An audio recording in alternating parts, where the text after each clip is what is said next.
it's not that I wanted to die. I wanted to live, but I didn't know how to anymore. I went back to my room after a day of the conference. It was such a beautiful day. It was warm. The sky was blue. It was syrupy sunshine that's coming through my balcony door. And I remember thinking, oh, this is perfect. This is the perfect time to take my life. The most damnable thing about depression is in the inability to describe what it feels like. It's not sadness. Sadness is happenstance. It is like the world is going on and you're not part of it. You're just not part of it. In my understanding of everything now, I've come to find that, in my opinion, I think the word being strong is dangerous. When you keep telling people that they're strong or they have to be strong, what it makes you feel like is you have to shelve all the things you should otherwise be addressing and put on this facade. This expectation that I'm always strong. I'm the one. I'm the strongest person. You know, and you hear that. People, you're the strongest person I know. And it's like, if you only knew. I think a really appropriate and more suitable synonym would be to be resilient.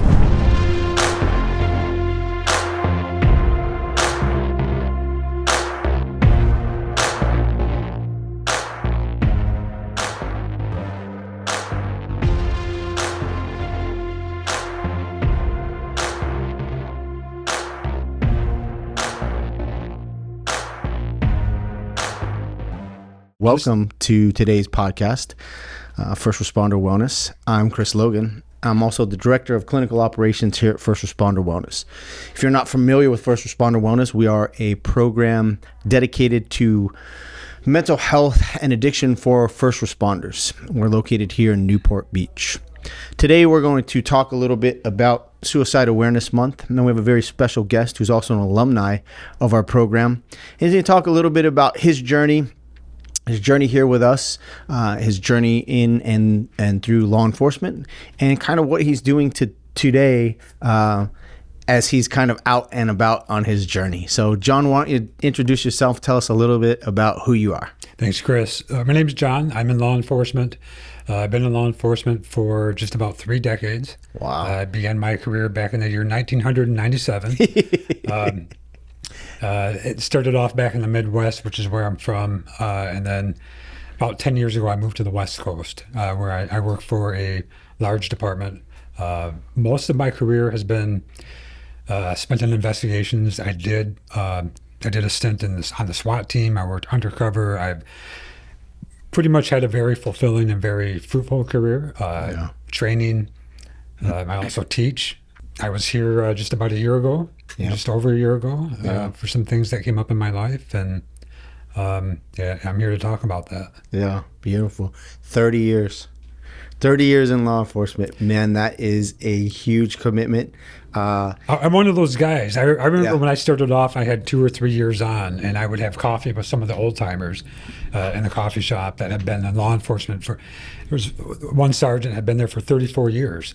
Yeah. And he could look, you could tell him your birthday, and he can go back, and if he was working that day, look on his dailies and tell you what he was doing at the time that you were born. Wow. And I remember thinking, man, this guy's old.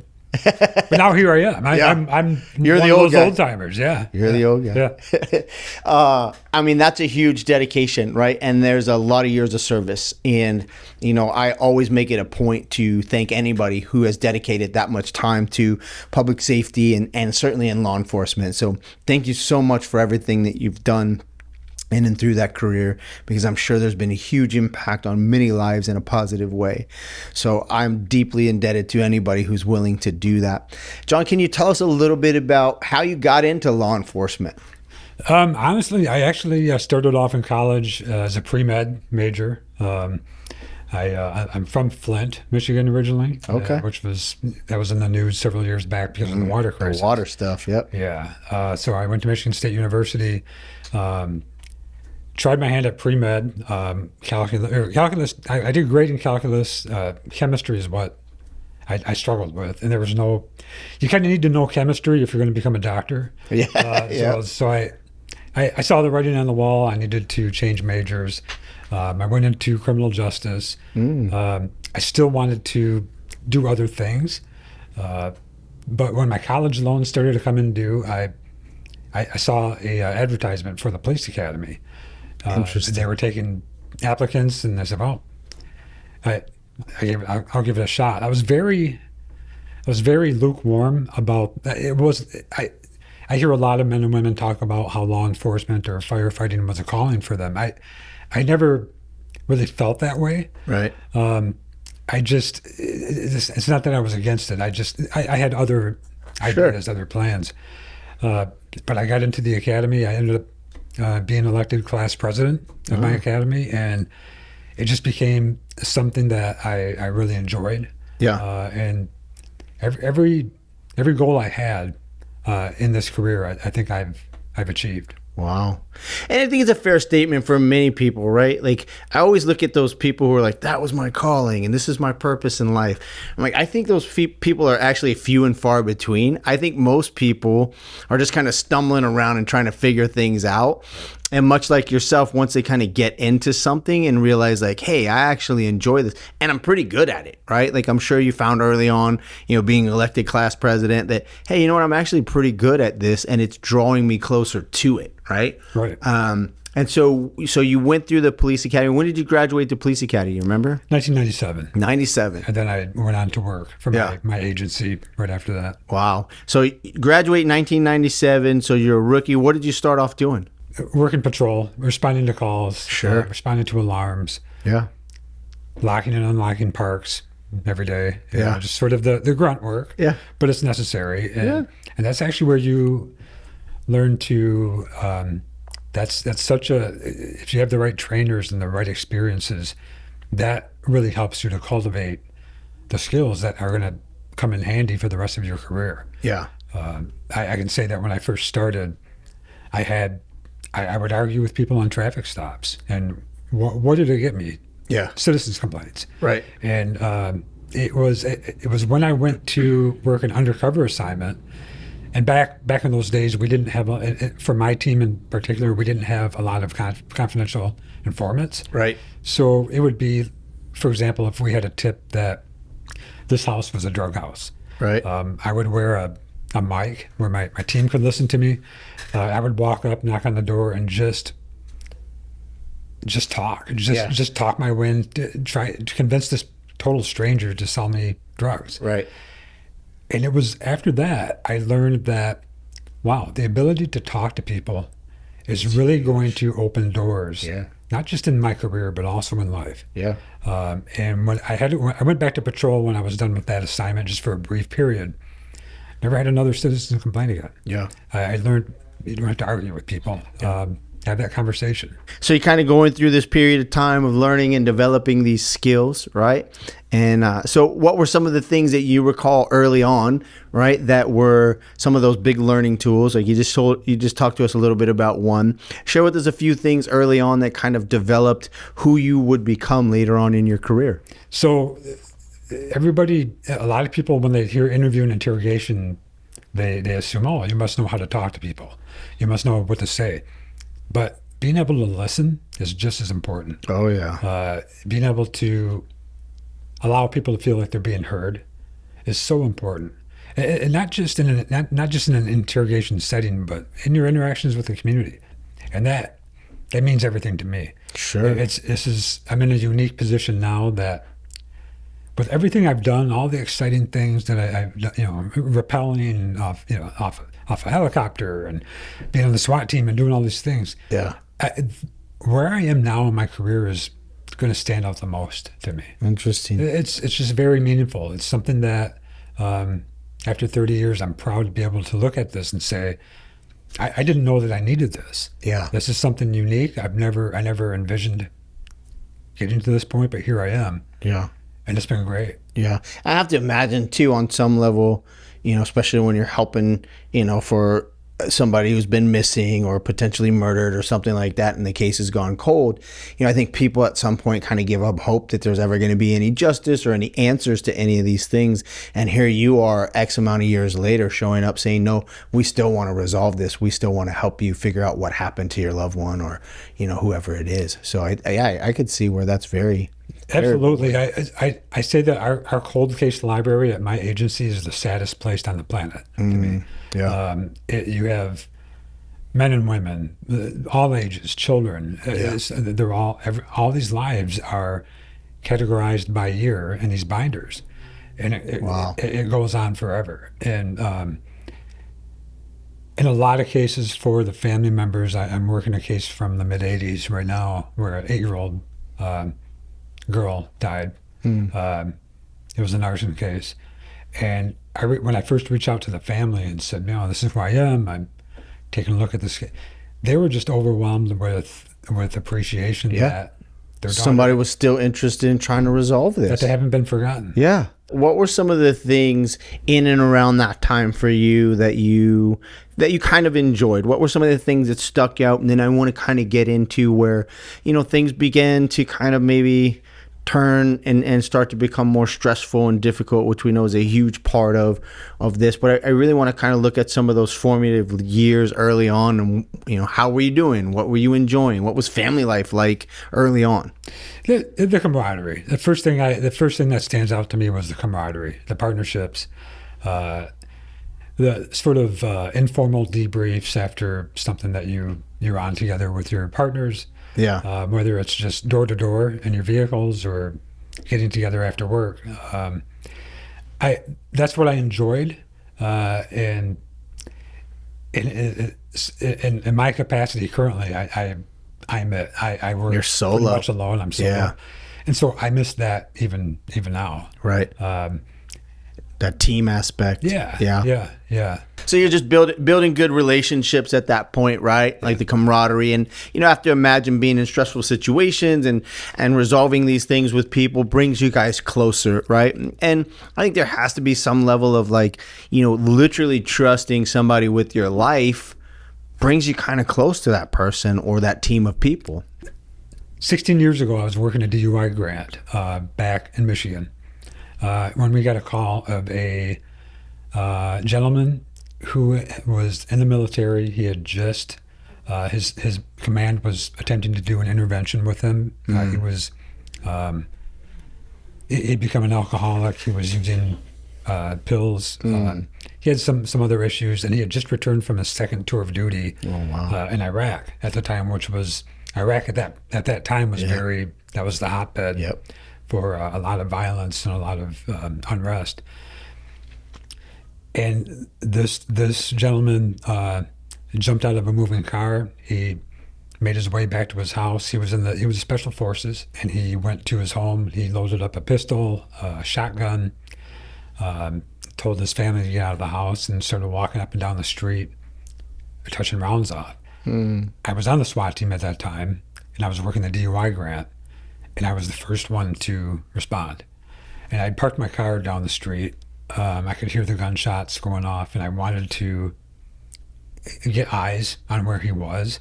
So I set up down the street. I had concealment, I had cover, and I was waiting for the rest of my team to arrive.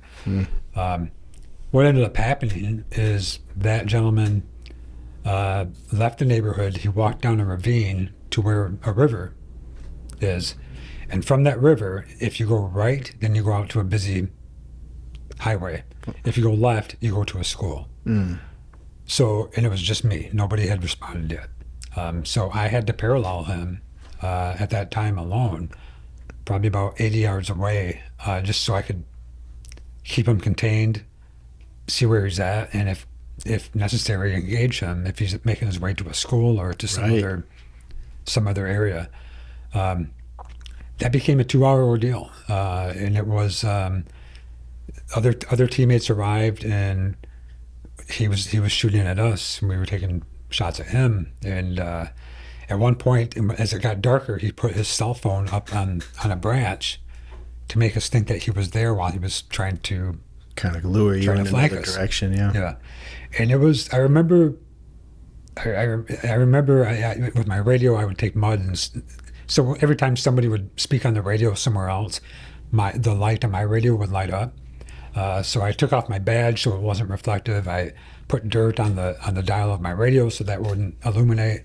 And I remember thinking that because my daughter wasn't 1 yet, and I remember thinking, this could be this is going to end bad. Yeah. And having my teammates there with me, and at one point, one of my teammates crawled over a ground hornet's nest. not realizing what it was. And then he, when everything was said and done, he thought he had been shot because he had 26 stings Wow. or something. And it was just, you know, Wow. that was, of course, that's the thing that stands out to me the most in terms of dangerous situations I've been placed in. Yeah. That gentleman later, he later died. But and I remember that was the first time I think in my career where I started to have sort of these, I would say trauma. I'd say maybe not trauma, but these memories started to linger a little bit more. I remember it came in the form of dream shooting. You ask any cop that has been on the job long enough, you have these dreams where you can't quite pull the trigger. Yeah. Or if you pull the trigger, the bullet rolls to the end of the barrel and falls, you know? Yeah. And I had several of those dreams where I was in that situation. Yeah. It's like those dreams where you're fighting somebody and you can't punch them, right? You can't lift up your hands and just super vulnerable in a very dangerous situation. Right. And you feel ineffective. Yeah. And there's also that fear. And you wonder, and even though I was SWAT trained, I started to second guess some of my own. Sure. I was afraid. Yeah. I didn't like to admit it. Yeah. But I was afraid. Of course. And at that age and at that time in my career, I don't think any of the other guys who were in a similar boat as me would have admitted that. Right. But I look back and like now and say, it was scary. Yeah. And I think, and correct me if I'm wrong, but I think at some point, and it sounds like this call may have been the one that really started to put things into perspective and give you this whole understanding of how dangerous the job really is. I think there's a period of time early on, right? And of course, you're younger, you're faster, you're stronger, right? You're all of those things. And, you're gung-ho. You want to go out there and get that action, And I think at some point, after kind of being out there for a while, you have these things that start to happen. And maybe it's one or two of these significant calls that really bring into play, and you kind of recalled it, like remember thinking in the midst of all of this stuff that's happening, you recall this thought of like, my daughter's not even a year old yet, and this could be it. This could be where the career takes my life. Right. And I think it kind of starts to put things into perspective, and now some of the other stuff starts coming up, right? And do you feel like maybe that was the point where things started to kind of decompose or go in a different direction, or did you just compile more and more on from that point? No, I don't think that. So the way that my agency handled it wasn't ideal by any means. But I think what that did more than anything is that it just gave me pause. It made me stop and realize, of course, when you become a police officer, this is part of what you sign up for. Sure. You have that understanding that you are going to be placed in situations that are dangerous. Yeah. That's the inherent nature of law enforcement. But that was really the situation that just stood out, where I kind of had to pump the brakes and say, okay, this is real. This is something that is we trained for, we planned for, but it's real now. I was in it. Yeah. And I felt, I feel like I processed that well. I think I had, part of that included from moving forward from that point, I was still working with many of the same people I worked with, and I had all the trust in them. I trusted them with my life. Sure. I knew what sort of officers they were, what sort of investigators they were. So what I couldn't provide, I knew that they would be able to provide if the what hit the fan. Right. So that helped me, and I feel like I have interests outside of work that have nothing to do with law enforcement. Yeah. I play piano, for example. I like to write, and so I would make sure that I could turn that part of my persona off, turn that part of my life off, and just let it be and focus on something else that was productive. Yeah, that's important, right? To be able to separate yourself from that stuff where you're not just stuck in it constantly, whether it's constantly working or even when you're off work, being on, right? Like we talk about that a lot here. Like when you're off, you're still on.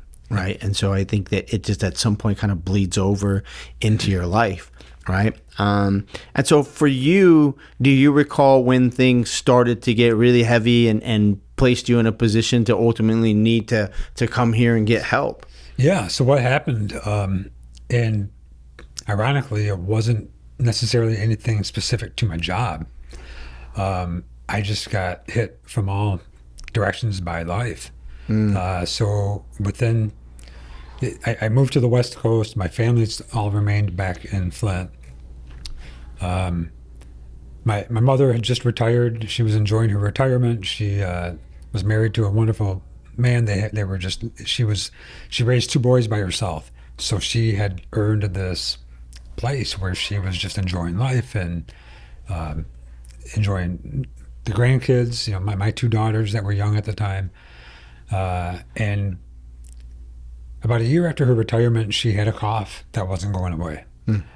So she went into the doctor and discovered that she had stage 4 lung cancer. Oh. She never smoked. She did all the right things. And I remember I was in a little bit of sort of denial. I thought, well, she'll get through this. This is, and my sister-in-law, I called her my sis, but she had died from brain cancer the year before. We were still mourning the death of her from cancer, and then now my mother has it, and I kept saying, "Okay, I'm going to come back. I'm going to be back there." One of my good friends from childhood, his name was John. We grew up together. Nice. So John would go to the hospital and see my mom and sit with her, and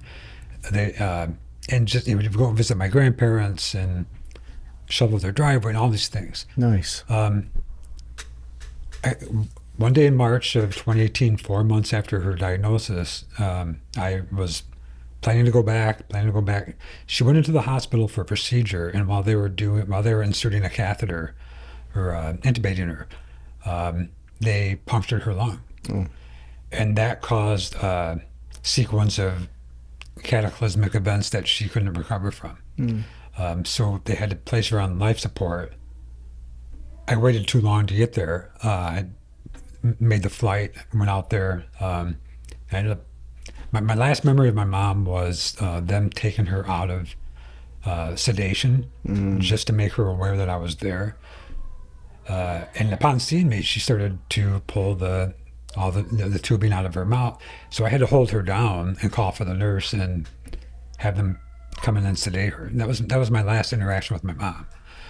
And 2 days later, I had to sign the paperwork to remove her from life support. And that happened so fast. Yeah. It was sort of like whiplash. It just happened so quickly, and I thought that because she was doing all right, she was battling it courageously, but then this situation that happened at the hospital occurred, and then that really took her from us. So I remember that day. We were down. We were in the hospital still, probably about an hour after she had passed, and here comes this nurse walking by with an A patient. And that nurse happened to be a girl I went to high school with. I hadn't seen her since high school. We were friends on Facebook, but we never really communicated. But she saw me there, and she came over and asked what I was doing there. And of course, she saw that we were all crying. Everybody was sad. And she gave me a hug. And so we started back at that time, Words with Friends was kind of the big thing. So we became Words with Friends. We would playing Scrabble, stay in touch, and right. And then a year goes by, almost to the day, and I get a phone call that she had committed suicide. Oh, wow. And so that kind of became the start of all these other things. And then, my grandparents, they were in their late 80s, early 90s. They passed away. I'm not a woe is me person. I'll talk about this in a little bit, but, life happens. I mean, so later that year, after my after my grandmother passed away, I was up in our Christmas time, right? That's when most accidents happen. And I was 12 feet up on a ladder in the crawl space in my garage. And at that time, it was just my daughter, who was 5 at the time, and myself at home. And it was on a Saturday. I was on call that weekend as a homicide detective. So I was up 12 feet up on the ladder, and my ladder I had a trailer underneath it, so I couldn't quite put the ladder completely vertical the way that should have been. It was a little bit slanted. And as soon as I was up in waist up in the crawl space, the ladder slips out from underneath me. So I start to fall backwards, and I remember time seemed to just move so slowly. And I remember I had time to think, keep your head forward, keep your head forward. As I'm falling backwards, Right. I don't know when I'm going to hit. What you're going to land on. Yeah. Well, what I ended up landing on was the edge of the trailer that was underneath me backwards. Oh, Heard a crunch, bounced off of that, landed on the floor. So I broke 3 vertebrae in that. So I was transported to the hospital. That took, and it took months to recover from that. So that had happened, but I figured, okay, this is, I've had my share of it, and that was it. But then, so I teach, as I mentioned, I teach interview and interrogation. So a couple of years later, I'm teaching class, and I noticed I have this lump sensation in my throat that's not going away. I don't think anything of it at the time. I wait a couple of months before I go see a doctor. And I remember it was March 1st of 2021. I got called out. I was on call that weekend too. I got called out for a homicide that had happened at 2 a.m. And that morning, later on, I had an 8 o'clock appointment with a doctor, with an ENT doctor, to see about this lump that I had in my throat that wasn't going away. And I told my sergeant at the time, I said, well, I got to go back. I got to go to this doctor's appointment, but I'll be back. I'll be back to help take care of this and do my part. And so when I go to the doctor, I remember the physician's assistant did an endoscope, and I remember the look on his face just changing. He withdrew the endoscope, and he looked at me and said, I'm going to go grab the doctor. I'll be right back. And that sounds pretty ominous. Yeah. So the doctor comes, and he takes a look and discovers that, he tells me that I have a walnut-sized tumor growing at the base of my tongue, and that is most likely cancerous. And I'm thinking, okay, I have a lot, I never knew my father, but I knew that he had died from cancer. It's got definitely family history. Yeah. So I'm thinking, he says that it's been growing there for some time. So I'm just, my world just changes. I call my sergeant, and he tells me to go home. Called my wife. The second person I called was a friend of mine who had gone through cancer and beat it. He was there for me. But my initial diagnosis, they did the biopsy 3 days later, and I was given a stage 4 diagnosis. And there were several options. We could either do chemotherapy at the time, or there was the harsher option was to do surgery. So it was eventually decided that they would try the surgery. And on April 1st, I go in, and again, this is still COVID protocols. I got dropped off by my family at 5 a.m. But the last thing I remember was after I had changed into my gown, and my doctor came to visit me, and he said, okay, are you left-handed or right-handed? I said, I'm right-handed. Okay, put your left arm out. And he drew an X, and then he drew an X on my left leg as well. He said, if we have to take a little bit of your tongue and throat and those tissues out, we'll resupply it from your left arm. If we have to take a lot, we're going to use your leg. So the surgery was 10 hours. I didn't wake up until 3 days later. They kept me in a coma because when they tried to remove me from the ventilator, I wasn't breathing on my own. Wow. So I was on a ventilator for 3 days, kept in a coma. When I eventually woke up, it was on a Sunday, just in my room by myself in ICU. I was strapped down. And after a few minutes of trying to gather my thoughts and, hey, did I make it? Right.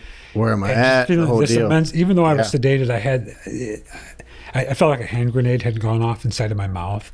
There was just Oh, I that can only much imagine. Yeah. when I got my wits about me, I was able to look down at my arms. I saw that my left arm was intact. So you knew So they had to get a lot. Right. Yep. And I was on a tracheotomy, and I was on a feeding tube, and Yeah. I couldn't speak. So it was very ironic that here, I'm not good at a lot of things, but I had found this niche in my profession that I was good at: interviewing and interrogating, talking to people. Talking. Yeah. And now here I was left with this. I have this existential crisis on my hands where I can't Can't talk. I had to take intense speech therapy lessons. I had to learn how to swallow again. Yeah. To this day, I don't have the ability to push food down my esophagus when I eat it. So that's why choking is a constant Yeah. hazard for me. Yep. I have to. I had one of my salivary glands removed, so I'm not able to produce a lot of saliva that assists in Breaking down food, keeping your teeth healthy, all mouth those healthy, things. like all those things. Yeah. Right. And so choking became. I was very euphoric because on one hand I had survived cancer, Right. and now I was taking steps to kind of get back to my life. I was learning to speak again. I was learning to eat and swallow and do all these things again. I sort of reached this place where I was okay. I still have to go back and do these scans because I was told that there was above an 80% chance that it would reoccur. Yeah. So I did. I ended up, as they predicted, I had a recurrence. Wow. So that came about a year and a half into my ordeal. And that just had to bring back so much fear and just like you've already overcome for the most part, right? Like you're so far ahead of the surgery and you're talking well and you're figuring out how to eat and all that stuff. And Right. a year and a half into this, they say it's back. It's back. So we chose radiation. I did that. Went through that, and when I was done with radiation, they said there was no indication of cancer anymore. What radiation does, though, it also causes complications, Sure. side effects. So, in my case, it would cause fibrosis, where you have scar tissue that builds up, and that's what happened in my situation. Wow. So, whereas eating is already a challenge for me. Right. Now it's become Now I have even more. these additional foreign body buildup that is occurring within my throat. Wow. That makes it even worse. So now I have to have a surgery at least once a year, sometimes twice a year, to go in and scrape out. Just remove the scar tissue and all the fascia that's built up around everything. And that takes away something Every from you time. every single time. And Wow. and it was around that time where I felt like I was living beneath the sword of Damocles, because I'm getting past all these things, but something keeps happening. Every time. Something keeps coming up. And then in April of 2022, my family and I were on vacation in Hawaii. My friend John, who I had talked about earlier, we knew each other since the 5th grade. Right. One night he called me. He was at the fire station, and he said, "Hey, John," he said, "You play me a song on the piano?" I said, "Yeah." And he told me the song that he wanted me to play, which was "Let It Be" by the Beatles, and I played that. And John, I remember looking at him as we're FaceTiming, and there's just something about his expression. He was just the way that I hadn't seen him like that before. Yeah. And then I was in so then we went to Hawaii. He called me several times. I talked to his ex-wife, and it had become urgent. The way that he was declining, just he was having issues with work, had become very paranoid. And I told him, as soon as I'm done, as soon as I fly back home, I'm jumping on the first flight and I'm going to be there. Just hang in there. I'm going to be there. Just wait until I get there. Then on April 16th of 2022, we're in Hawaii. We're flying back that day, and my phone rings, and it is John's ex-wife, and I answer the phone, and she can't get the words out. She tells me that he took his life, and I collapsed. I collapsed right where I was at, and my kids knew him, and my wife knew him, and my wife came over to where I was at, and I could barely get the words out, and she fell to the ground with me, and it was hard. Very hard. And just all these things in my life, all these people, and everything I just mentioned, all happened within the span of 5 years. Wow. And so I was going back, every time I went back to Flint, it was for a funeral. And I was, every school I went to is abandoned. Some are no longer standing. The house I grew up in as a kid, that's gone. Even the hill that it was on has been razed. And it was like all these things, all these people, all these essential parts of my life had just been erased. Yeah. There's a ton of loss at this point. Yeah. And we were flying back that day. And when we touched down at the airport, I turned my phone on. And after it cycles through, the voicemail message pops up. And I don't know if you ever get a voicemail message that comes to your phone. You didn't get the phone call, but right. All of a sudden you get a voicemail message. Yeah. I got that, and it was from John. And I played it, and the message, I still have it to this day. He says, "Hey John, I know you're on vacation, man. I really need your help right now, dude. Give me a call." And I never got the call. Right. And he took his life after he left that message. So now you feel some sort of responsibility. Yeah. Yeah. And I just, when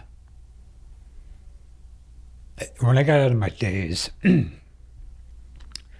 remember starting to think how one of the worst parts of my job as a homicide detective, just in law enforcement, I think I speak for probably a lot of law enforcement officers in general. One of the worst parts of my job, it's not necessarily the gore or the violence. I can sort of desensitize myself to that and work in investigation. I go to all my autopsies. I never had an issue. I wanted to be a doctor, for example. I started off pre-med. But the worst part of my job has always been knocking on the door of a loved one and telling them that their son or their daughter or somebody in their family was murdered or has died in a crash or whatever it was. So I say this because after I come out of I'm in a daze for weeks, and I didn't get out of bed for about 1 week. And then the next week, I went to my cabin. I was probably intoxicated around the clock, which wasn't helping me. No. But I didn't know what else to do. Yeah. And I started to think that, okay, I know what the worst part of my job is. That hasn't yet happened to me. I've got 2 children. God forbid, I don't want to be around for that to happen. And so all of a sudden, this depression that I've been managing for all these years, it kind of became malignant. Yeah. It became metastasized into something. It's got heavier and heavier. Right. Yeah. And then the drinking just continued. Yeah, and the drinking just, exacerbates it, right? Yeah. Like Yeah. it's not this antidepressant, that's for sure, No. right? It magnifies the heaviness, the pain, the darkness, and now these intrusive thoughts that you could once like kind of keep at bay, or the negative self-talk, or all those things just gets louder and stronger and heavier with each drink. And that's not, yeah, right. And so and there's that. And then there was an old episode of the Brady Bunch. I know many of our listeners probably aren't old All enough you to, youngsters, probably never saw go look it up. But I remember there was an episode where I think it was Peter took a rock or something from Hawaii. Oh, I remember that one. Yeah, the little tiki doll. The tiki doll, that's what it was, the tiki doll. And all of a sudden... They were cursed, man. Yeah, he was cursed. Yeah. He got cursed, and there was all this bad luck started happening. Yep. And I was thinking, dang it, I actually took a piece of coral from Hawaii. Did I get cursed? I remember I started looking for it. I want to take it I back. was going to go back. Because I mean, There's sounds just so much happening, though. it sounds illogical, but Yeah. I mean, all these things are starting to run through my mind, Right. and I'm back to work. And I was able. I knew something was askew with me Yeah. personally. I knew that I wasn't the same, Yeah. but I could still do the job. You could put me across the table from a suspect, and I was confident that I would be able to get a confession. Yeah. But once I was removed from that situation and I was just on my own, Right. I didn't know what to do, and so I filled that void by drinking. So I can say that I have all these things, all these factors that are hitting me from all directions, Yeah. and really, not a whole lot of it had to do with my job. Yeah. It had to do with my life, Yeah. and then throw into that marriage and relationship issues. And so there's really, you start to feel trapped. And then my drinking just started to,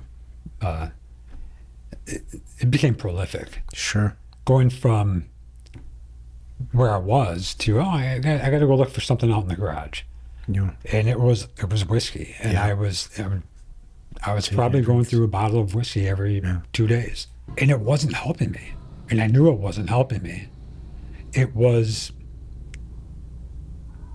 I did that for a couple of years. I was on that path for over a couple of years. Just trying to manage. Yeah, trying to manage life. And it's interesting because you're talking about all these things and you're like, so much of this is just my life. It's not work. And I'm sitting here and I'm thinking, yeah, a lot of this is your life. And there's some big things that are happening in your life. But what is the consistent piece in your life? Work. You keep showing up to homicides. You keep, and you're saying, yeah, I sit down, I can snap into being a professional and I can do the job, right? And it's just outside that I can't manage these things. And it's like, yeah, you're managing what's in front of you. But each one of these cases, and you just talked about it, like how many, right? You probably can't even count how many times you've had those conversations of, I'm afraid that I have to tell you. Yeah. Hi, my name is, I'm afraid I have to tell you, right? And you just said it. That takes a toll on you. And now you add in on top of that, these tragic and horrific things that are happening in your life. You're just, you're surrounded by it. And now you add to the mix intrusive thoughts. Yep. And now you're starting to drink. Starting to think,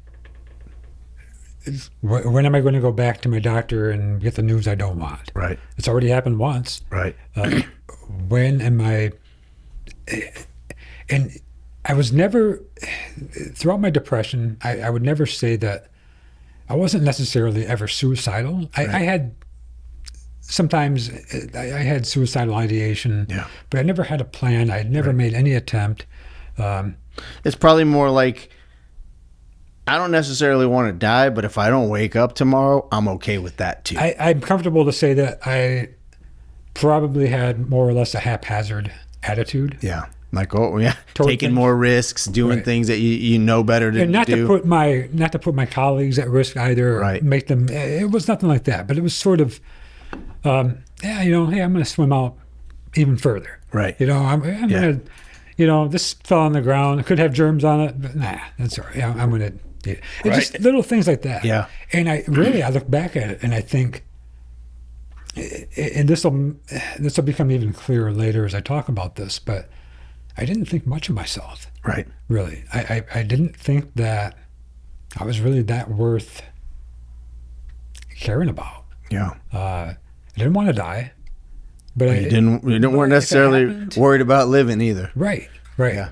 But now I have these thoughts that won't leave my mind, where I think every time I watch my family go out the door, every time I watch my daughters go to school, I'm starting to think about school shootings. I'm starting to think about all these 1,001 things that can go wrong. And, God forbid, I hear a knock at the door and there are two officers standing at my door. Right. And I didn't want to be around for that. Yeah. Because I felt like it was just a matter of time. Yeah. Well, and everything in your life is pointing in that direction, right? Whether it's your personal life or your professional life, somebody's delivering that information. Yep. And it would make sense for you to start thinking like, that's just a matter of time before that information is being delivered to me, and I don't want to be around for it. Right. Yeah, absolutely. And I was on that downward slide, drinking and just sort of struggling with these things. And after a couple of years of being there, and it's hard to say that it's hard for me to believe that it lasted as long as it did. Right. That long, because it never got better. It just steadily got worse. And it felt pretty darn bad to start with. Sure. But it never got better. And I started to think, okay, how about if I stop making my cancer checkups? How about if I just stop going, period? Right. That way I could get cancer. I don't have to know about it. On paper, I died of cancer. But looking back at it, I recognized that that probably was the beginning of me becoming passively suicidal. Yeah. At that point. And there was an entire year I was lying to my friends and family by saying I would go for my scan, for example, and then, hey, how'd it go? Oh, good. Yeah, everything's fine. I never went. And so at this point, right, like there's still a lot going on, right? You've got all of these surgeries that are happening, and you're in this place in your mind where it sounds like you're really starting to look out and wonder, like, what quality of life am I going to have? Is this going to be something, right? And you're still drinking. Still drinking. Had lost about 60 pounds at that time. I used to really be into weightlifting and used to be in pretty good shape. And I was just physically, mentally, emotionally, and every single part of me was just eroding. My thoughts really started to devolve into taking my life. I felt like it would save me from one day getting the news I didn't want to get about my own family. Right. I was tired of battling cancer and surgeries, and again, it's just I kept waiting for something more to happen. That sword, the sword of Damocles, it was going to fall at some point. I wanted to do things on my terms, and that's the thing about suicide. And I didn't. It's not that I wanted to die, and this would become more apparent to me closer to my event. But it wasn't that I wanted to die. I wanted to live. Yeah. But I didn't know how to anymore. Yeah. I didn't know how to. Yeah. And you certainly didn't want to live the way that you'd been living, with the pain and the loss and the suffering. The one thing I learned early in my career, when I went to my first completed suicide case, as a patrol officer, as a rookie, I remember thinking, why I don't see a suicide note anywhere. Right. Where's the note? This makes it suspicious. Right. And then I would go to another suicide No note. No. What's going on here? They all, No 'cause signs. Hollywood tells us that Yeah. there's supposed to be a no, and if there's not, it's suspicious, right? But once you get a nuanced understanding of what it means like to disintegrate and get to that point, you realize how insidious suicide is. It's many times, most of the time, I would say it's impulsive. Yeah. There are other times when it's not. But the way I describe being suicidal is you're standing at the top of a burning high rise, and you either stand there and you burn or you jump. Neither one is preferable, but somehow jumping is slightly less awful than burning to death. Right. And that's what it became for me. I started to kind of get my affairs in order. I was starting to give away things. It's ironic too, because there was a time early on when everything was going on and I wasn't to this point yet.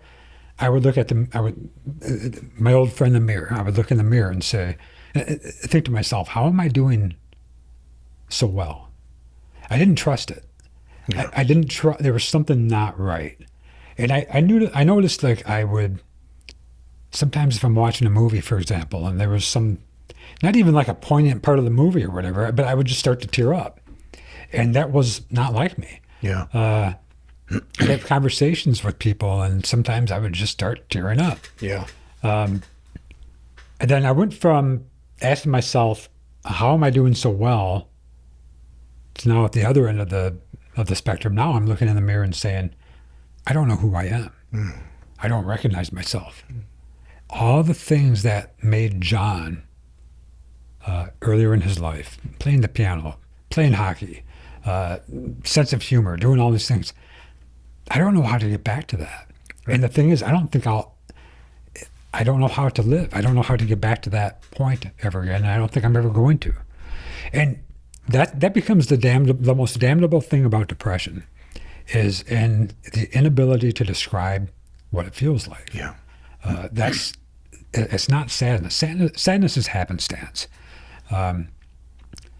It is like the world is going on and you're not part of it. Just not part of it. Yeah, it's this weird thing, right? And I can see in listening to you where it's just this kind of slow erosion over time of all of these things. And then there's this point where things are starting to erode out of your life, right? The things that you used to derive happiness from, playing the piano, spending time with people, right? Going out to eat, like doing all of these things that brought you this joy and this happiness, and they're no longer there. And it's like, I'm sure if you look back now, you may be able to pinpoint, or you may be not, but when did he stop playing the piano? Right? It was never this conscious thing like, hey, I haven't played the piano in a week or a month or 2 months, right? It was just one of those things that depression kind of came in and said, you're not going to do that anymore, right? Yeah. Instead, drink.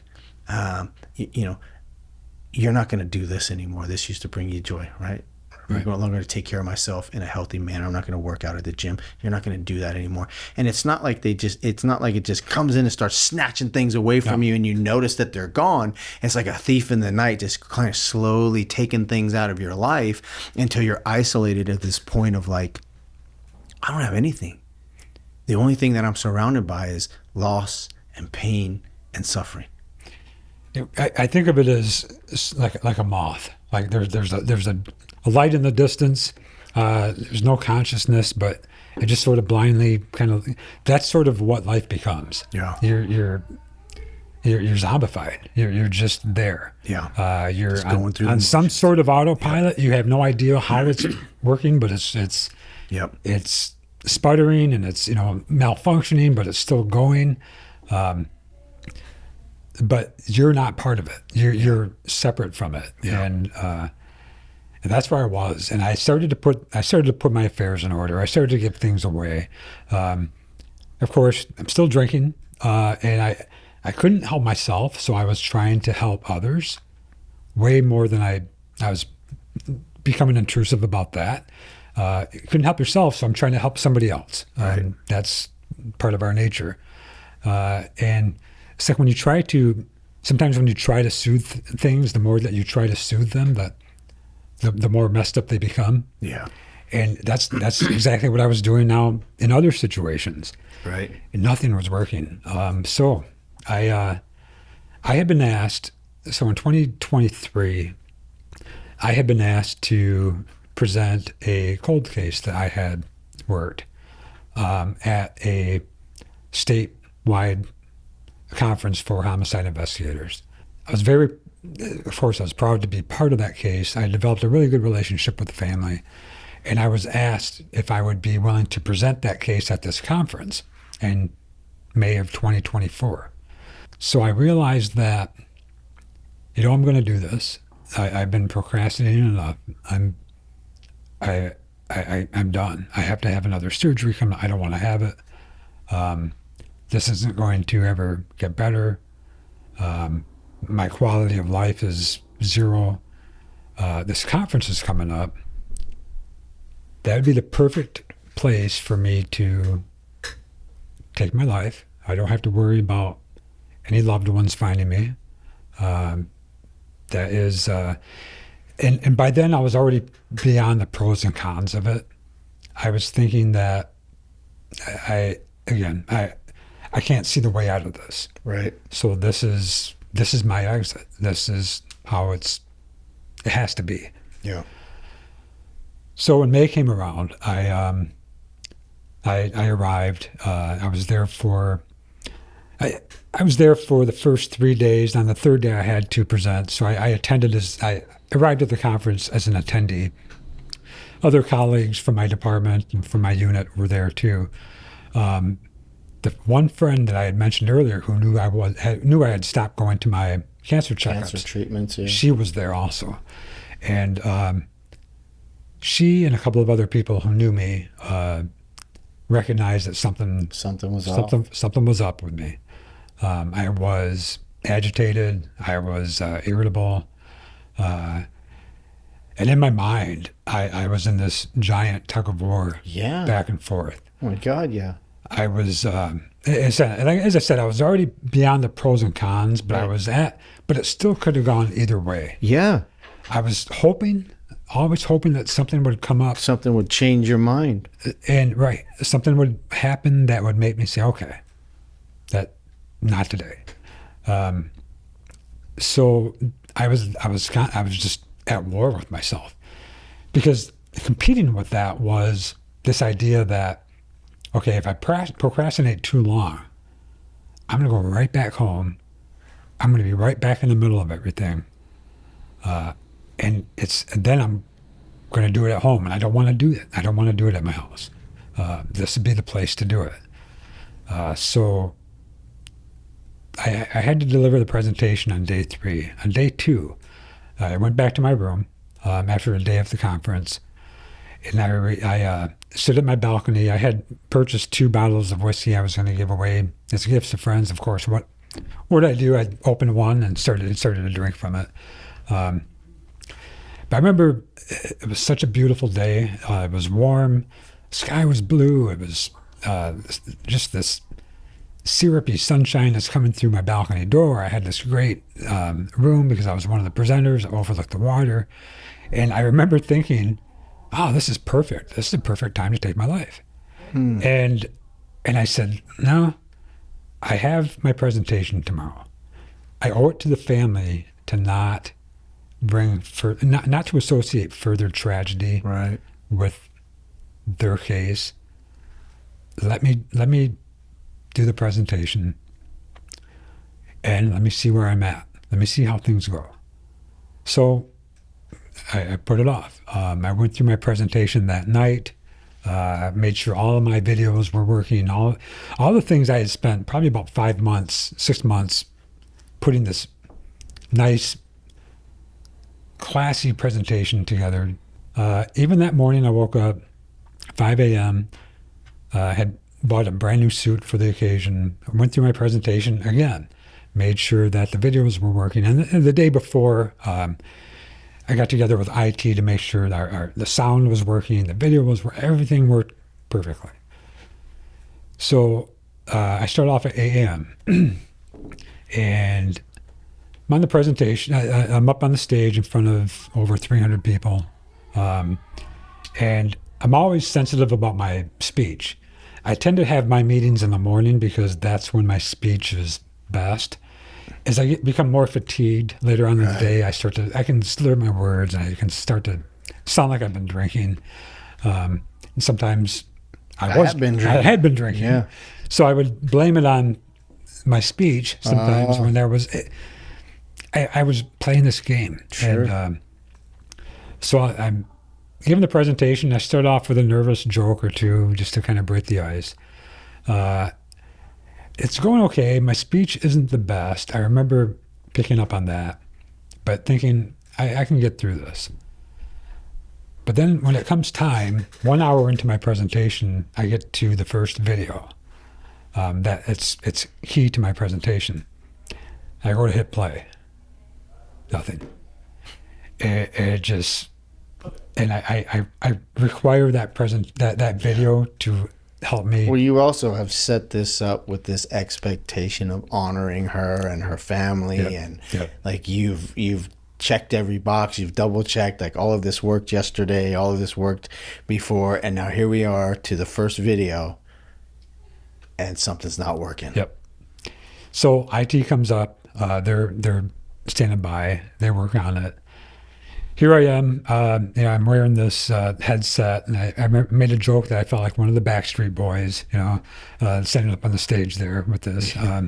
I just something because what are 300? Just looking at you. Yeah. Right? And then you start to hear people murmuring and chatting and all. Yeah. Standing, it's funny because stand in the middle of a crowded room where everybody's speaking your language, and try to discern a single word. Right. You can't. Yeah. It just becomes noise. Yeah. And so IT gives up. They can't get this video to work. Wow. So I go through the next part of it. Probably about 30 minutes into the next part, there's another video I need to play. So I play that. Crashes. Entire system crashes. My PowerPoint crashes. I have to restart the computer. I ended up announcing, hey, why don't we take a 10-minute break? Let me work on this. And IT is up there, and we restart my presentation, but lo and behold, we can't get the video to work. I remember while I was up there, one of the forensic genetic genealogists that I worked with, she came up to the stage and she starts telling me, hey, John, you got this wrong about the DNA. And I remember I looked at her and I just said, Not now. Now's not the time. Yeah. Now's not the time. Yeah. And then after the break, everybody's back, and I'm looking back at the table where my friends and colleagues are. And I remember just feeling like I'm just out there drowning.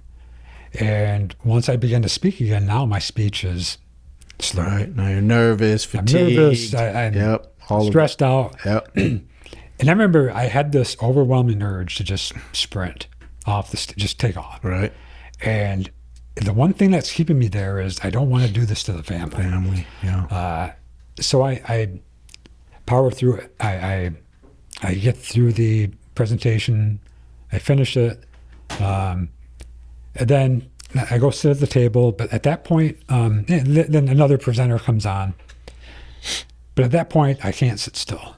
And my friend, I keep mentioning, she notices that I'm getting up out of my seat, going outside, coming back, sitting down, standing up, standing off to the side of the room, sitting down, get back up, go outside. And I can't sit still. Right. Eventually we break for lunch. So we have lunch, and my friend pulls me aside and she says, I'm worried about you. And I said, why? As soon as I say why, I start crying. And she gave me a hug, and she told me she loved me, and that just she's there for me. We can talk. So we have lunch, and it turned out it was like something kind of dry. Lo and behold, I choke on that. So I'm on my hands and knees trying to. It's like what else could go wrong? The universe, the universe. Here it is, and so I remember at that point, I told my friend, hey, I'm going to go back to my room. I'm going to change. I'll probably come back. If I don't, I'm just going to lay down and take a nap or whatever. All along, I'm thinking, I can't wait to get back to my room because this is going to happen. And I got to my room, and I remember looking out at the water again, and there was this weeping willow tree that was down there. And it brought me back to my childhood of going to the lake every Sunday back in Michigan with my family. My uncles had boats. We'd be out on the water, and we would always kind of camp out underneath this weeping willow tree. And I'm looking at that weeping willow tree, and I'm thinking back to my childhood. I'm thinking back to my family and thinking about back to my past. You become so, of course, I know that some people will say that, it's very selfish, suicide is a selfish act. You're not thinking in those terms. Sure. You become so feral, Right. and your desire to get away from the pain. Yeah. You're almost animalistic, and you'll run off a cliff because here comes. Well, in that description of being in a burning building, yeah, it's going to perish. I'm going to perish. How do I want to do it? Right. Do I want the long suffering of waiting for the fire to catch up to me and burn me? Or do I want some sort of relief? Yeah. I think that's the big piece that a lot of people don't understand, is that when somebody's reached the point of like going through with suicide and committing suicide, they're suffering so bad at that point. They're just looking for relief. Absolutely. That's what it was. Yeah. And even then, if I was to think about it, I would think that, well, maybe my family's better off without me, because here I am. I'm not even functioning. Yeah. I can't even, I'm not even. I can't put this presentation together. I'm not the dad that I was. I lost that man. So what good am I? So I was at my room, I was drinking, I was looking down at the weeping willow tree, and I said, I'm ready. And once I arrived at that point, I remember feeling the most relief I had felt in a long time. I remember it was almost like I became giddy, like it was a train that I had to hurry up and catch. I didn't want to miss it. No more procrastination. Yeah. Now was the time. I was going to do it. And once I kind of crossed that threshold, once I stepped over that line, there's really, I kind of lose all continuity of my memory at that point. It's like standing in a dark room, the light comes on for a second, turns off for a minute, turns back on for a second, I'm over somewhere else, turns off. And that's, part of it probably had to do with drinking, but part of it probably just had, that part of me checked out. Yeah. So I made an attempt to, I had my firearm with me. I didn't want to use my firearm because I had cases where people had made attempts and still survived, and they were messed up for life. Sure. And I also had, as a homicide detective, I didn't like the way that sometimes there's intracranial gas pressure that can expel, the eyeballs from the orbit and all these things. I know all these things. Yeah. I know all the, and I'm like, okay, I have these issues with my throat. I was told by my doctor, whatever you can do, avoid trauma here, because you have clamps that are keeping certain things in place, and any trauma could disrupt that, and you could bleed internally. So I was thinking, that's what I'm going to do. I looked around. I was looking for something I could use, a drapery cord or something, and we had towels. So there were a couple of towels there, and I had a stack of towels in my room. So, I don't remember doing this, but evidently this is what happened. I took my knife and I cut up strips of towels to make a noose, and I tied it to a fixture in the bathroom, and then leaned forward into it. And I do remember that part of it. But then everything was blank, dark. I don't remember it's still to this day, it's still, it may be part of, maybe my mind has blocked part of it out, but I end up waking up, I can hear my phone ringing. I'm on the ground. I remember that my head was just killing me. I didn't know where I was at. I didn't know what had happened. I just lay there. I come to find out I'm on the floor. I'm lying on the floor. My phone starts ringing again. Still on the floor. And at that point, people are coming into my room. And it's my friend who worried about me because my phone was blowing up because I wasn't returning my phone calls or my text messages. Yep. And it was her and it was 2 sergeants at my department.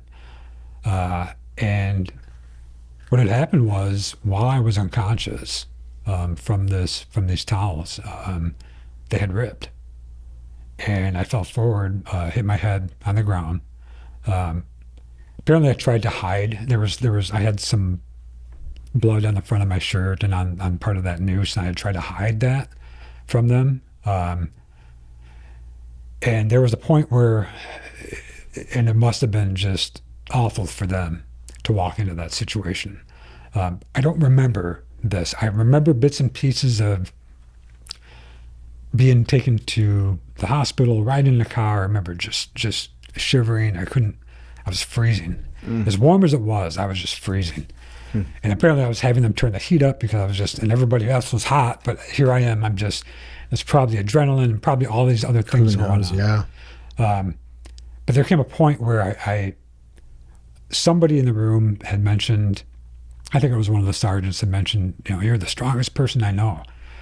And I guess I finally just shouted, I'm tired of being effing strong. I'm tired of being strong. Yeah. And so I'm taken to the hospital. The continuity of memory starts to return about 12 hours later. And I was treated involuntarily. I went from, so I'm at the hospital, I'm wearing paper scrubs. Now I'm under observation, saying goodbye to my friends that had brought me there. Right. Now you're on a not knowing what's going to happen. Voluntary hold, or the involuntary? Involuntary Treatment Act. Yeah. Because I'm a threat to myself. I think it's important to that statement. I'm tired of being strong. And I think for so many who have gone the route that you've gone and experienced the ideations or even the attempts, or unfortunately even attempted, I think there's a big part of that, right? The expectation that is put on our first responders is huge, right? And I've talked about this before, and I learned early on that I won't call you guys heroes. I believe that you're heroic people and you do heroic things, and I am indebted to so many for what they have done. But I think that being called a hero puts an expectation on you guys that's unobtainable. And it puts you with this mindset of always having to be strong and not being able to say, I'm struggling. I'm having a hard time with this. I can't do this. I'm overwhelmed with the job and life and all of these things. It's just about this constant grinding to the point where you're so overwhelmed with it. You're tired of being strong. Yeah. And I'd like to think that I've developed a nuanced understanding. I've said before, in my recovery, and I'll get to that a little bit later, but I've opened myself to becoming a student of understanding what happened to me, what got me there, what led up to it, what I was doing, and what the road ahead looks like for me since. So I'm at the hospital, and I end up having a social worker comes in and talks to me. So everything I've done this in patrol. Sure. I've taken people to the hospital. You know what's coming. Dozens of times. And it was like, okay, well, good luck. And now I'm there. Yeah. Now that I'm in that role now. Yeah. And it's not, it's sort of an insult to your identity as a law enforcement officer. because now Yeah, that whole idea of you should know better and this, that, and the other, and you've had to deal with this and you've delivered this information. And again, I think it goes back to this idea that these expectations that you put on yourself and that society puts on you as a first responder, you're not allowed to have those thoughts. You're not allowed to make these mistakes. You're not allowed to be weak. And so now here you are, ultimately at the end of this, this decompensation of your life, where everything is just slowly being kind of taken away, and now you find yourself there. And is it at that point, is that what kind of thrust you into the recovery? Did you come to us like almost directly after that? So the secret was out. Depression wasn't new for me. Yeah. But now my life imploded in such a sensational way. Yeah. I couldn't hide it anymore. Yeah. So I went from the hospital. I didn't go right to FRW. So I was in ER, an emergency room. And then from there, I now have to be transported to a psychiatric facility, which is miles away. And I hadn't yet talked to my family. I had to be transported by ambulance. And then at one point, we're going across the bridge on the way to this other city, which is about 45 minutes away. My neighborhood is off that bridge, and I can actually see my neighborhood from the back of this ambulance. And that was the point I felt so cosmically alone. Yeah. Like, what happened to my life? And then you realize, oh, okay, I made a huge mistake. And you want to reach out to everybody and say, hey, everybody, I'm good. Don't worry about it. My bad. Let's forget this. Yeah. Everything's fine. Yeah. Yeah. But it doesn't happen. Yeah, you can't undo that. So I arrive at the psychiatric hospital, and now I'm brought in. Now I have to strip naked in front of a nurse. They have to check you for injuries. Yep. And then now I have to get dressed in front of this nurse. And I'm told that, so I'm taken to the most acute ward in the hospital, which is for acutely psychotic people and people that are of imminent risk to themselves or to others. And it's not a jail setting, but it feels just like it's very hospital. Institutional when you're there. And I walk in and I'm looking over and I see grown adults, coloring in coloring books, and I see people throwing themselves on the floor and people screaming. And here I was just yesterday. I was presenting this very celebrated case in front of 300 people to this. Yeah. And they give you, I like to write, and they give you what's called a flex pen. Right. It's a pen that you can't. Yep. So you can't hurt yourself or somebody else. So you can't stab yourself. It's a little, yeah. Right. And, everything is cold. Everything is very sanitized and very clinical. And I was there for days. And at one point, I found this little corner to be off by myself, and I would sketch in my little notebook I got with my flex pen. And there was one young lady who appeared at the end of the hallway, and she starts to walk toward me, pretending like she's taking photographs. And she was a patient as well. There, yeah. And I'm just kind of watching her as she's getting closer and getting closer, and she comes up and puts her hand, and she goes to shake my hand, and she introduces herself, and without thinking, I shake her hand too. And she says, well, come on with me. And she's trying to, I said, no, we're not supposed to have any physical interaction with each other. And a few hours later, I see her throwing herself against the wall, and she has to be, it was surreal. It was hell. Yeah. It was surreal. And the ward I was on was called the egret ward. And it was the most acute ward at the hospital. And so one morning after day 3 of being there, I get 5:30 in the morning, I go to talk to a DCR, designated crisis responder. And she's talking to me about what happened. And I couldn't talk about any of it without just becoming inconsolable. Emotional, sure. Yeah. And I said, I just want to go home. I'm ready to do what I need to do. I'm ready for the next steps. And she knows that I teach interview and interrogation. And so she brings that up. And she says to me, You're trying to well, manipulate. you know what to say. Yeah. And And you're like, no, I'm telling the truth. right. I mean, and I'm trying to not get too excited. Right. Because that's all going to work against you. Sure. And I'm trying to just remain calm. And she tells me, no, I think you need to, because I had a surgery coming up that week. It was on a Thursday that I had to be there for. And I told her, well, if I can have the surgery, it's going to help me with my choking. I can make it. It'll give me some physical relief. And she said, well, you can always reschedule the surgery.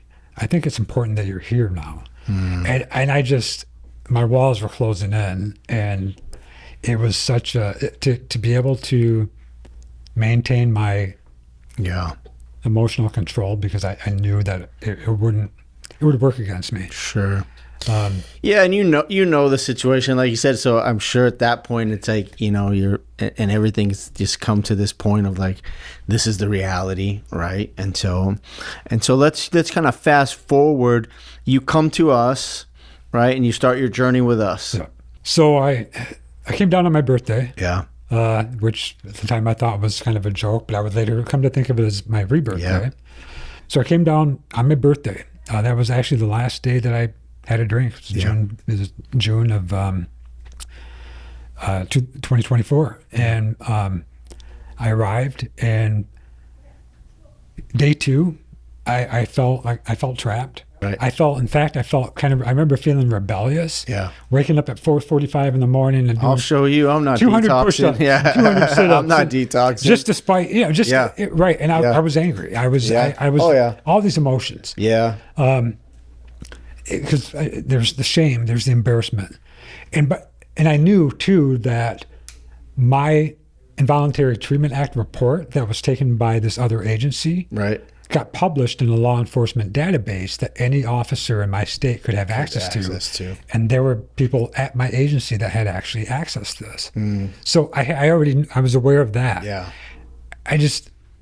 You're angry, you're afraid, you're uncertain, embarrassed, ashamed. I mean, all of that stuff. And it was apparent early on, right? And it's interesting because I was part of that whole process, and I was able to see all of this. And it's interesting because earlier you shared about when you first got diagnosed and had the surgery and how you came out of that and into this idea of like, I'm going to overcome this, right? I'm going to take the small wins and I'm going to do these things. And you had this different perspective on life in itself and adversity and all of these things.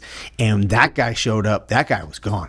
Yep. That guy was nowhere in sight and hadn't been around in a long time, obviously, in your life, because that version of you being gone is what led up to the attempt and all of these things. And so now you're here, and I don't want to say that you're bitter, but you're afraid and you're angry and you're resentful and you're fearful, and all of these things are coming out. And so that's who showed up, right? That's who we got to see you in the rawest form. And to your point, it's like, I can't hide any of this. Everybody has this information. Everybody knows why I'm here. You guys know why I'm here. My department knows why I'm here. And so how long do you remember staying in kind of that version of yourself? And do you remember when that shift occurred and you came out? Because it was that transformation was I don't want to say immediate, but it happened like that. Like there was a period of time, and then all of a sudden there was this shift. There were a lot of things I was doing. So, and one of the first things you say to people when they first arrive, I remember, was, who's all here because everything's going great in your life? Raise your hand. Right. And nobody raised their hand, surprisingly. Right. And it's right. And so what I did was I wasn't antisocial, but a lot of the guys in the houses would watch movies and get together. I wrote. I kind of sequestered myself and did a lot of thinking and reflecting. Yeah. And there was a time where it just talking and also being around other people that were going through these things. Yeah. Because there are no two cases are the same. Right. I didn't have an addiction to pills. I wasn't. My situation was life happened. It compiled. I was being strong, which meant that I wasn't handling what I needed to handle. And this was the result. Yeah. I remember we were on a walk, and here's I think where the first thing happened. Let me back up. The first thing happened was day 4. I went to equine, and I was introduced to a horse named Minnie, who was supposed to be temperamental. She took a long time to warm up to people, but I would learn that they're very reflective and that they're very perceptive. And if you go up to a horse and you feel anxious and you feel nervous or hurried, they're going to reflect that. Yep. And there was an activity that we had to try to get the horse to follow us into this box. And there were 4 of us trying to talk to Minnie. We couldn't touch her. We couldn't lead her. Just had to talk to her and try to. And she wanted nothing to do with us. Yeah. And she would get frustrated. We got frustrated. We left her alone. After 20 minutes or so, I went back over to her and approached her slowly and said, hey, I started talking to her, said, hey, my name's John. Sorry, we got off on the wrong foot. I just really, Yeah. And after probably about 10 minutes of just taking it easy, I asked if she wanted to walk with me, and she did. And she walked with me right into that box. And every time I went back there, we were inseparable. And that was the first thing. The next thing was having this walk with Linda. We walked by, there were some flowers and a flower bush or something. And I said, Linda, you're awesome. This is for you. I picked her a flower. And then I looked at it and I said, you know what? This is for me. And I that was very intuitively, I learned the act of self-compassion. And it was because that person that I had thought I had lost, I saw a glimpse of him when I was interacting with Minnie. Yeah. I liked it. I missed that person so much. And I knew that, okay, I'm on the right track to something here. And that's what I did. And I would tell the other people in the program, every morning when I wake up, I have a flower in a coffee cup on my nightstand. And when that flower wilts, I put a new one in there. That's the first thing I see when I wake up. Yeah. And it's for me. Yeah. And that was the start of self-compassion. And it came from that walk.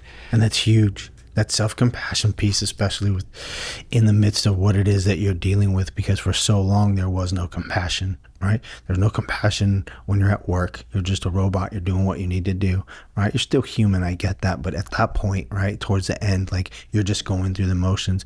There's no compassion outside of work. Everything's falling apart. There's no self-compassion for you. And there's there's only expectation, right? And the expectation is to be strong.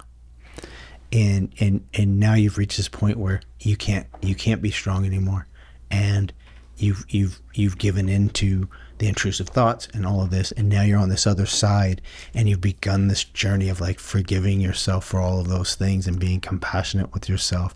And it's interesting because I think you're having this conversation with the horse, and in reality you're having this conversation with yourself. Yep. And you're introducing yourself and you're reintroducing yourself to who you are, and you're saying, hey, I want to go on this journey. You want to go with me? And I'm getting that positive response from Minnie. Right. Who's That essentially shows that a I'm doing mirror for something you. right. Yes. Right. And that's the power of this equine thing, which a lot of people are like, you're just going to go play with horses. It's kind of dumb. It's like, there can be some real power that happens in that moment because they are a reflection of you, and you're asking Minnie, which is essentially asking yourself like, hey, will you trust me and go on this journey with me? Yep. And now this, and she starts to walk with you, and you're getting this positive reinforcement, and you're starting to understand that you're doing the right thing. Yep. To the point where it's like, here, Linda, here's a flower. And then you look down and you think, hey, I deserve a flower too.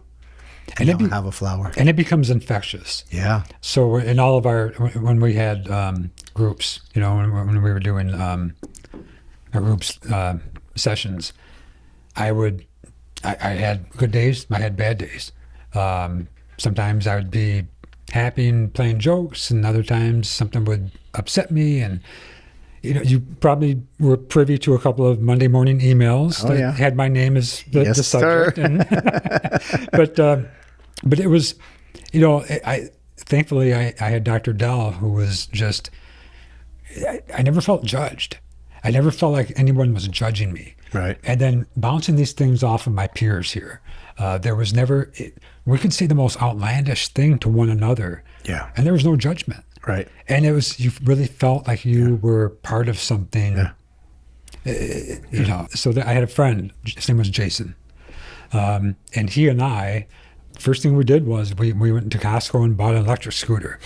And you remember that Oh, yeah. electric scooter of mine? Yes, I and do. I brought it with me. I put so much I think I put like 500 miles on that when I just ride it. I ride it everywhere. And at the end of the day, when I would go back to my house, when all the guys were sitting around watching TV and all these things, I would ride my scooter to the beach, and I would find this because I learned transcendental meditation by going through the course here. I learned Tai Chi from Dr. Rose. Yeah. I had all these things now, and I would go to the beach and I would find this isolated part of the beach where no one else was, and I would just sit there, just me and my scooter. That was, you could fold up and take anywhere.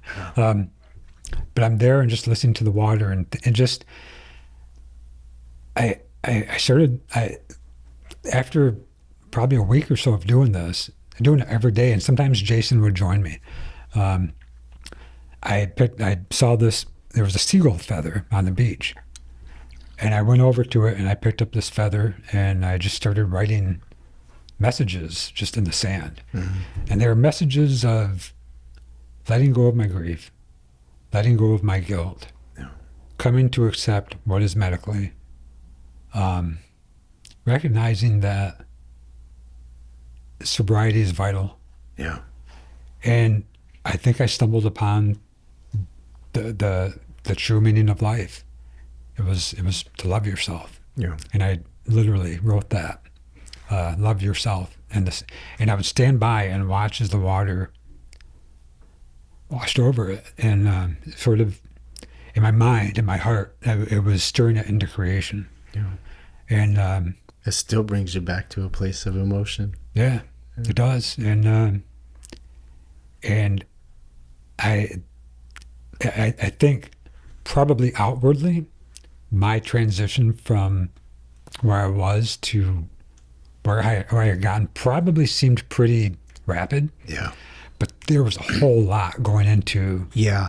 And I think rapid's the wrong word. It's probably drastic, right? There was a clear change, but to your point, there's a process and there's a transformation and there's a struggle and there's a lot that's happening in this process, right? Yeah. And so it was very drastic. It's apparent. It was apparent when you made that change. And I remember you talking about that day of writing that stuff down in the sand and watching it go away, and this imagination of like letting go of all of these things. And I do believe that was a very pivotal point in your recovery and in your journey where you started to see and have gratitude for some of the things, even some of the hard things that had happened in your life up until this point. And I think you really started to build some resiliency back, right? That resiliency started coming back, and this fight to want to live had returned. Yeah. Right. And this guy that we're starting to see here today started showing up. And, the thing, right. And I worked this out too. I put so much thought and so much energy into, because I knew I probably had one chance. Yeah. And I knew how important being sober was, because that was the one thing I could control. Yes. The one thing as bad as life was going to be, and I knew I had a lot of things to go back to. But if I didn't drink, if I just abstained from drinking, that's one thing that I can say I have complete control over. Yeah. And I just hit the 15-month mark where I haven't had a drink. And depression is so ubiquitous. It's so around you. It's so intangible. And I gave a name to my depression. Good. Came up with the name Lurch. Yeah. Because from the Addams Family, he's ever present, and doesn't always, always seems to show up, and by giving it that tangibility, I came up with a strategy of how to address it. Yeah. And that's beautiful. And these are things that I just developed on my own, and I knew that I still had the aftermath to go back to. Yeah. Still to show up, and And there were more things I had waiting for me at work that were Life is still there. Yeah. Right. Like Very. Yeah. There's, I mean, life is still there. All the problems of life are still there. All of these, uncontrollable things that are just showing up and they're doing. And then there's the consequences of some and the repercussions of your actions, and all of that stuff is still there. Right. Like you don't get to get away from that by coming here. But why don't you talk to us a little bit about what your time here did to prepare you for going back and dealing with that stuff? There were still things I didn't know about at my job that were waiting for me when I got back. I was at a place in my life where had this happened to me in my 20s or at a different part of my career, sure, I probably would have resigned and disappeared from the face of the planet. But now, at my age, being 51, what choices did I have? Hide or demonstrate to myself that, hey, all the energy and work you've been putting into bringing this person back is going to be there. And I developed this sort of trust with myself. Yeah. I didn't feel like I could necessarily trust other people, because there were some friends to this day that just quit having contact with me. And I realize that has to do with their own sensitivities and other issues. But what prepared me the most was the belief I had in myself, knowing that it wasn't going to be easy. Yeah. Knowing that I had to show up at some point and be seen. But I did it, and it wasn't easy. Yeah. And there was a difference between the people that would come up to me and say, "Hey, John, where you been? I haven't seen you for a couple of months." Right. As opposed to, "Hey, John, how are you doing?" Yeah. Because I knew right then that they knew. Yeah. And kind of feeling you out. Oh, are you okay? Yeah. one of the mistakes I made was feeling like I had to explain myself to everybody, Yeah. to the wrong people, Yep. the people who hadn't necessarily earned the privilege of hearing Your story. the story. Not everyone deserves to hear your story, and I tell people that all the time. Is that they're not everyone deserves to hear your story, because they're not going to treat it with that kindness, compassion, empathy, love, and respect. No. They're not. Not everyone's going to do that. And those who will are the ones who deserve to hear it. And those are the ones that we learn we can be vulnerable with and talk with and share with. And yeah, unfortunately, sometimes we make that mistake. And that happened. I lost a couple of friendships that it's still, I never got the sense of closure from how it happened.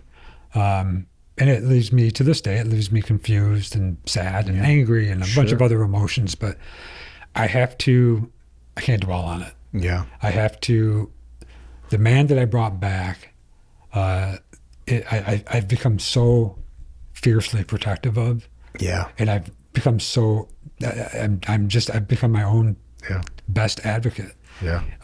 That's tremendous. I got a lot of issues. I feel like this, with my health issues, and I feel like other things.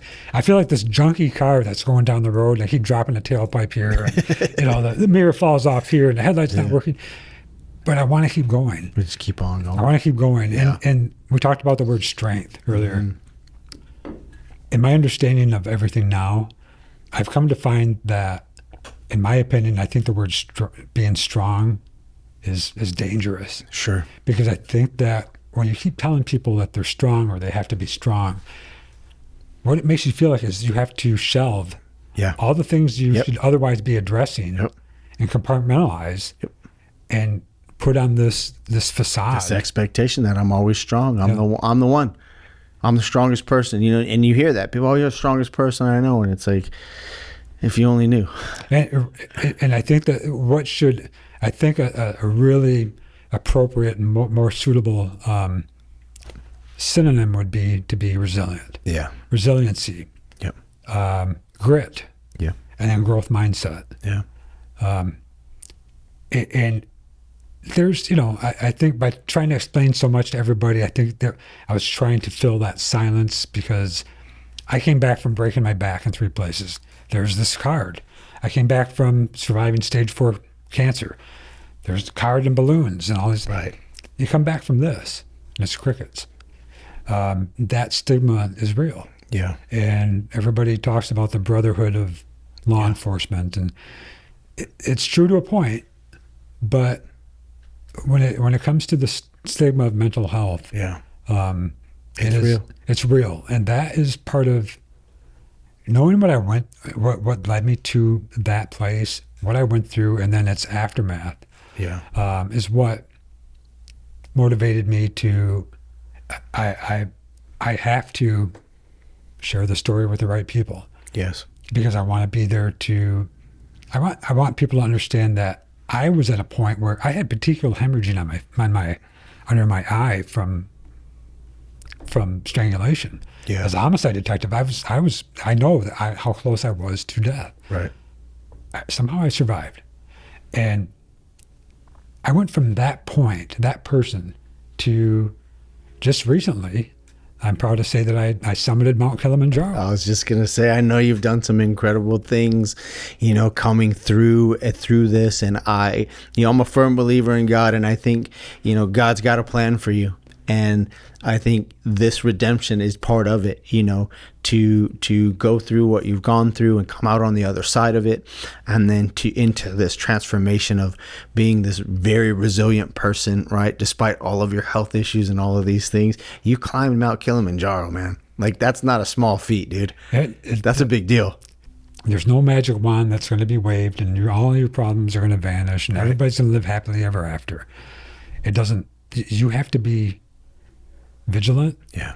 And I don't allow myself to get too far ahead of myself. Yeah. I buy myself a sobriety coin every month. And I say sobriety, but I treat that more as mental health recovery too. Sure. Yeah. But I only buy it 1 week in advance because I don't want to get too far ahead of myself. Yeah.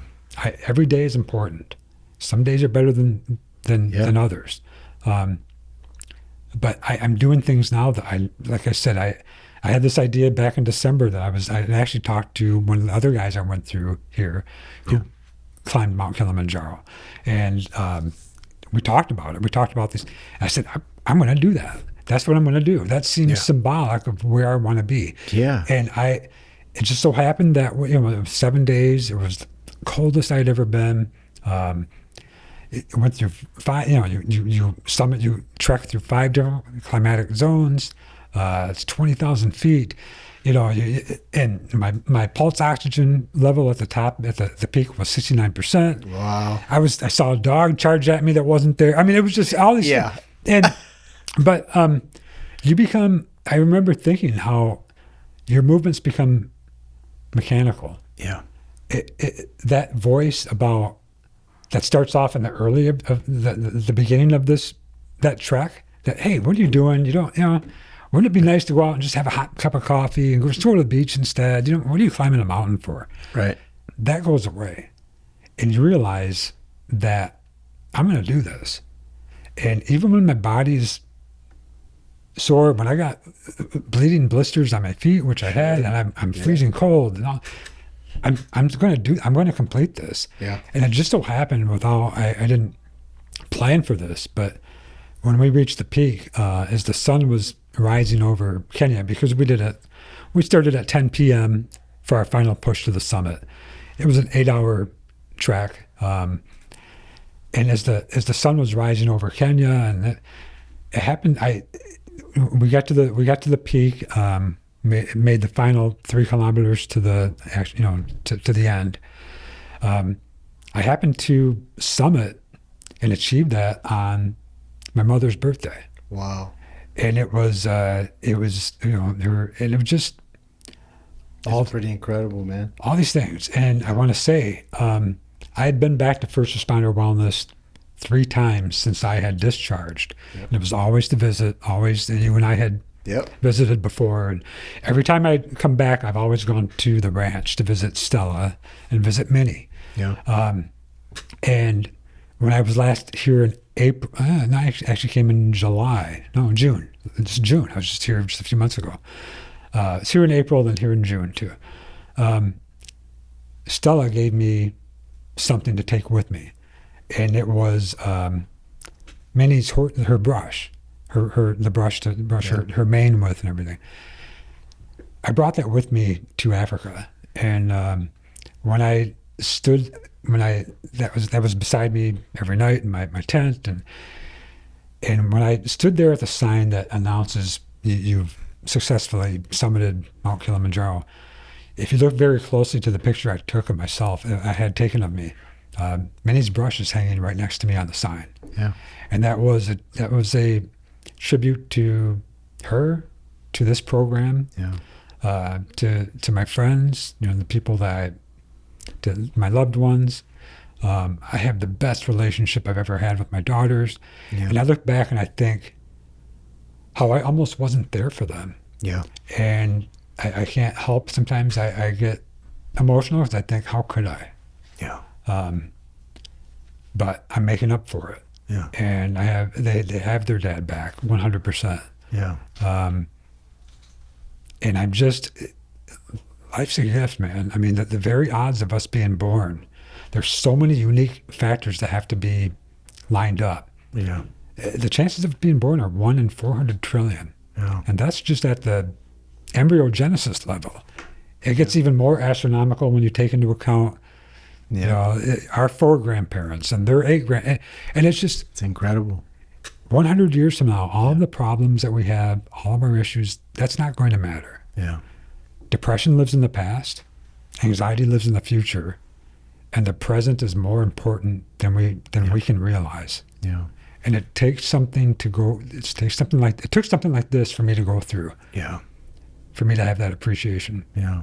And it's such a tremendous appreciation, and to know you, through that journey, it's just incredible to watch you grow and hear you and witness to what it is that you've been able to do out, on the other side of it. I know how involved you are with helping other people and just doing what it is that you're doing, and that's one of the reasons why, you agreed to do this. And I'm so grateful for that. As we kind of wrap this up, I want to kind of revisit a few things.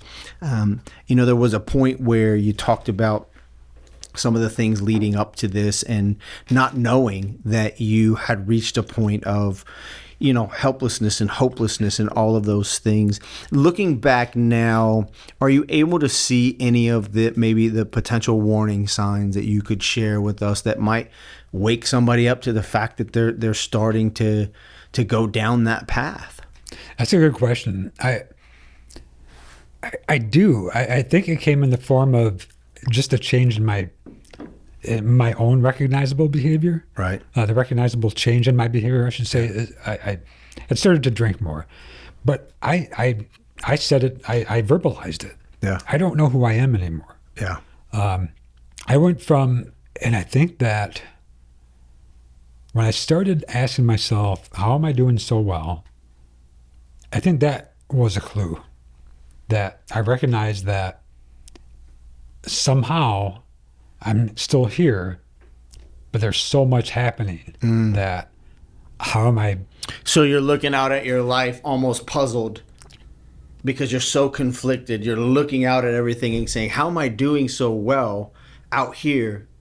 Because inside I'm struggling. Yeah. I'm drowning. It doesn't match up.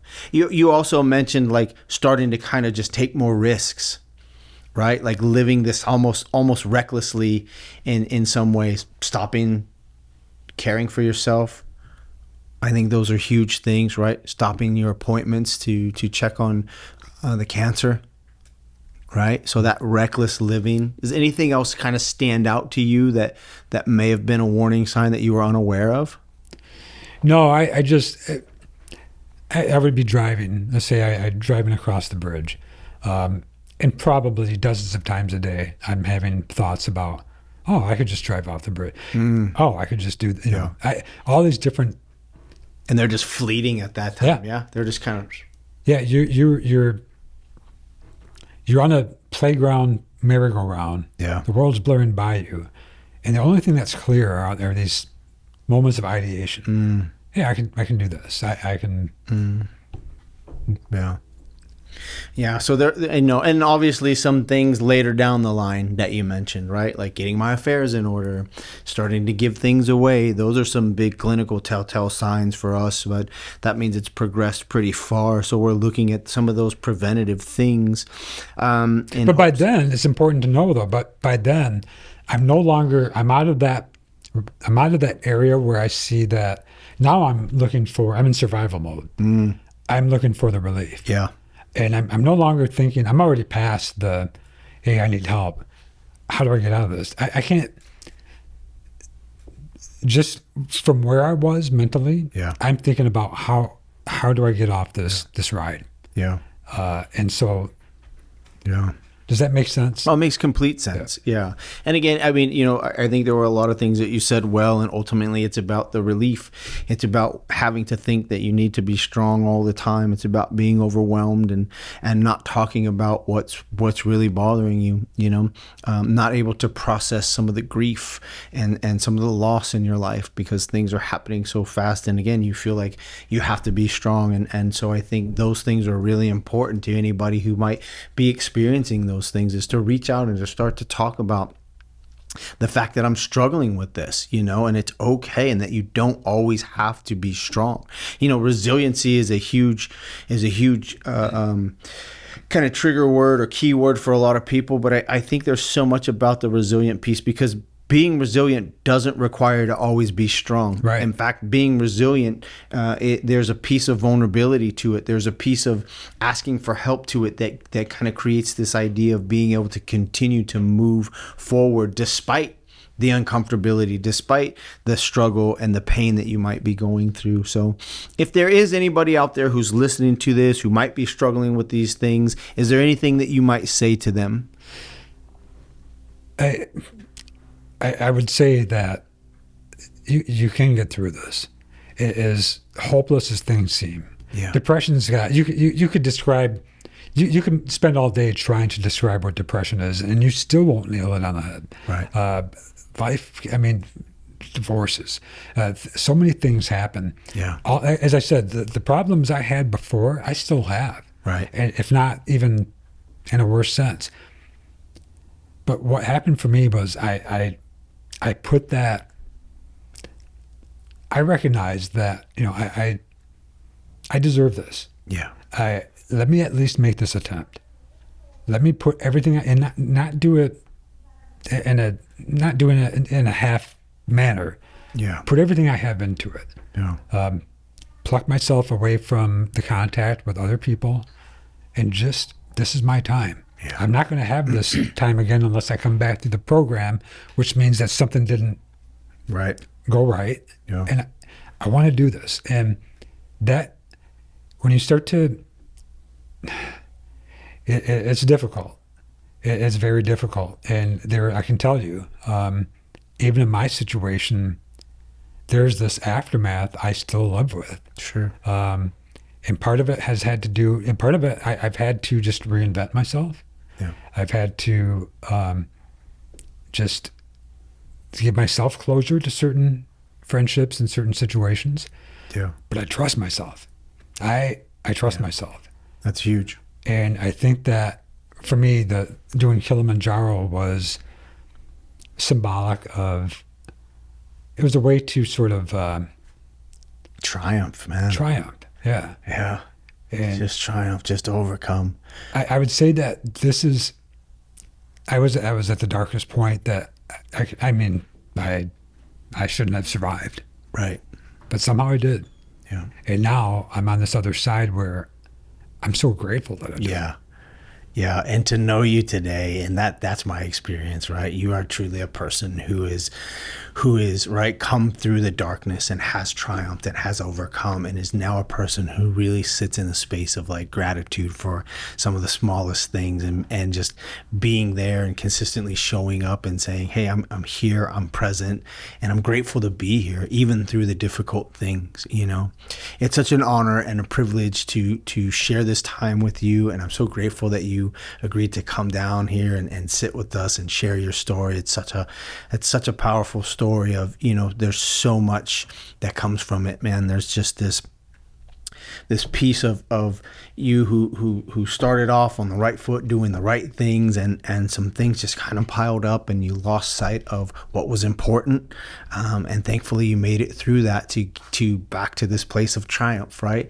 And this place of understanding what is important. And so I hope that if there's anyone out there listening, that understand first and foremost that you are worth it, that you matter and that you're important, and that whatever you're going through is a temporary thing, and not to choose a permanent solution. There's help out there. There's people who are willing to listen and just take the time to sit back and realize that what you're going through, don't let the stigma keep you sick. Don't let having to be strong be the reason that you don't allow yourself to get help. So I hope that anybody out there listening can hear your story and can see that, we can get through this on the other side of it. So I'm very grateful to you, and I thank you for being here. Thank you for having me, Chris. Of course.